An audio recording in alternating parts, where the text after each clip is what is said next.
आप लोगों को मालूम है कि हम cosmic speed limit speed of light को लेते हैं।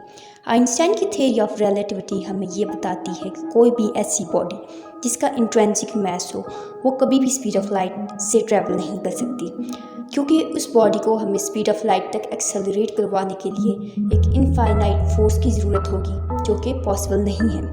बट अगर हम यूनिवर्स को देखें तो हमें ये मालूम होगा कि यूनिवर्स इट्सेल्फ खुद वो स्पीड ऑफ लाइट से भी ज़्यादा रफ्तार से एक्सपेंड हो रहा है। अगर हम बिग बैंग को यूनिवर्स की बिगनिंग माने तो हमारे यूनिवर्स को आज बने हुए 13.8 बिलियन ईयर्स हो चुके हैं। इस हिसाब से अगर हमारे यूनिवर्स ने स्पीड ऑफ लाइट से एक्सपेंड करना शुरू किया हो और हर तरफ से कांस्टेंट इसी रेट से एक्सपेंड किया हो तो आज हमारे यूनिवर्स का जो डायमीटर है वो 28 बिलियन होना चाहिए। मगर हमारे जो रिजल्ट्स आते हैं वो हमारी एक्सपेक्टेशंस की बिल्कुल अपोजिट आते हैं। स्टडीज़ ने हमें ये बताया कि हमारे विजिबल यूनिवर्स का डायमीटर 93 बिलियन लाइट ईयर्स है।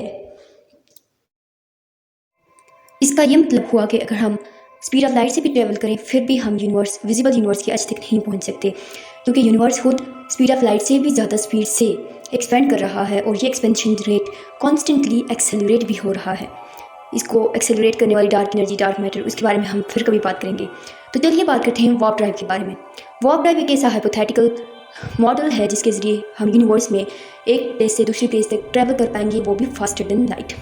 इसमें एक्चुअली हम स्पेस टाइम को डिस्टॉर्ट करते हैं। वार्प ड्राइव एक ऐसा हाइपोथेटिकल मॉडल है जिसमें कि हम एक्चुअली में स्पेसशिप को मूव नहीं करवाएंगे, हम सिर्फ उसके इर्द गिर्द के स्पेस टाइम फैब्रिक को कंप्रेस और एक्सपेंड करवाएंगे। अगर हम स्पेस व्हीकल के आगे की स्पेस को कंप्रेस करवा दें, कॉन्ट्रैक्ट करवा दें और पीछे की स्पेस को हम एक्सपेंड करवा दें तो स्पेस व्हीकल बगैर मूव किए, बगैर ट्रैवल किए यूनिवर्स में किसी भी पॉइंट पर पहुंच जाएगा, वो भी फास्टर देन लाइट। इसमें एक्चुअली में जो स्पेस व्हीकल है वो फास्टर देन लाइट ट्रैवल नहीं कर रहा होगा, हम सिर्फ उसके आगे और पीछे के स्पेस टाइम फैब्रिक को डिस्टॉर्ट करवाएंगे। चलिए समझते हैं इसे हम MIT की एक शॉर्ट वीडियो के ज़रिए। मान लीजिए कि ये सीलिंग की एक हमारे पास स्पेस टाइम फैब्रिक है, एक तरफ हमारे पास ज़मीन है और दूसरी तरफ हमारे पास कोई और प्लेनेट है और हमने अपने स्पेस व्हीकल को उस प्लेनेट तक ले जाना है। अगर हम स्पेस व्हीकल के पीछे के स्पेस टाइम फैब्रिक को एक्सपेंड करवा दें और आगे के स्पेस टाइम फैब्रिक को कॉन्ट्रैक्ट करवा दें तो ये स्पेस व्हीकल बगैर मूव किए ज़मीन से उस प्लेनेट तक पहुंच जाएगा। यही है वार्प ड्राइव का काम करने का तरीका कि कैसे हम व्हीकल को बगैर मूव करवाए उसको यूनिवर्स में किसी भी पॉइंट पर फास्टर देन लाइट पहुंचा सकते हैं।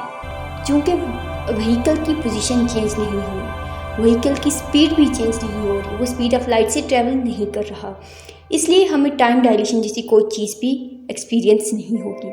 जैसा कि आपको मालूम है कि जब हम स्पीड ऑफ लाइट से ट्रैवल करते हैं तो हमें टाइम डायलेशन जैसे असरात नज़र आते हैं, लेकिन चूँकि इसमें हमारा व्हीकल मूव नहीं कर रहा, वो अपनी पोजीशन पर रह रहा है, हमारे लिए टाइम सेम रहेगा, हम टाइम डायलेशन को एक्सपीरियंस नहीं करेंगे। तो ये था वार्प ड्राइव की वर्किंग। तो चले हम देखते हैं कि क्या वाकई में ऐसा करना मुमकिन है कि हम स्पेस टाइम को कंट्रैक्ट भी करवाएं और एक्सपेंड भी करवाएं और अपने व्हीकल को फास्टर देन लाइट। जहाँ तक बात है स्पेस टाइम कंट्रैक्शन की, तो ये कोई इतना बड़ा इशू नहीं है। असल इशू है space time expansion. Space time Einstein ने हमें बताया कि कोई भी मैसिव बॉडी अपने इर्द गिर्द स्पेस टाइम फैब्रिक को कर्व करवा देती है या ट्विस्ट और यू कैन से वार्प करवा देती है। तो वार्प ड्राइव के लिए हमें एक हाई लेवल ऑफ कंट्रैक्शन की ज़रूरत है स्पेस टाइम की, और इस हाई लेवल ऑफ कंट्रैक्शन के लिए हमें बहुत ही massive body just like a planet इसकी ज़रूरत होगी। सो आपने देखा कि हमारे लिए स्पेस टाइम की कंट्रैक्शन असल इशू नहीं है, ये एक पॉसिबल चीज़ है जो हम कर सकते हैं। बट स्पेस टाइम एक्सपेंशन की बात करें तो वो थोड़ा मुश्किल है कि वो कैसे होगी।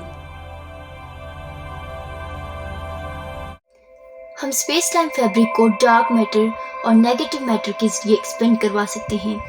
डार्क मैटर चूँकि नॉर्मल मैटर के मुकाबले में बिल्कुल अपोजिट बिहेव करता है, नॉर्मल मैटर एक दूसरे को अट्रैक्ट करता है, लेकिन डार्क मैटर रिपल करता है, जो कि हमारी स्पेस टाइम फैब्रिक में को एक्सपेंड करवाने में हेल्प कर सकता है। लेकिन अब प्रॉब्लम ये है कि डार्क मैटर अभी तक हमें मिला नहीं है। दो कि डार्क मैटर हमारे यूनिवर्स का एक बड़ा हिस्सा बनाता है। Dark matter 23% part of our universe बनाता है, जबकि नॉर्मल मैटर सिर्फ और सिर्फ 5% हमारे यूनिवर्स का हिस्सा है। इतनी बड़ी तादाद में मौजूद होने के बावजूद आज तक हम डार्क मैटर को ढूंढ नहीं पाए। दो क्वांटम लेवल पर ये कैसिमिर इफेक्ट के जरिए लैब में प्रिपेयर तो किया जा सकता है, मगर चूंकि वार्प ड्राइव के लिए हमें डार्क मैटर एक बहुत बड़ी अमाउंट में ज़रूरत है, यही वजह है कि आज तक हम वार्प ड्राइव को पॉसिबल एक्चुअल में नहीं कर पाए। और फ्यूचर में अगर हुआ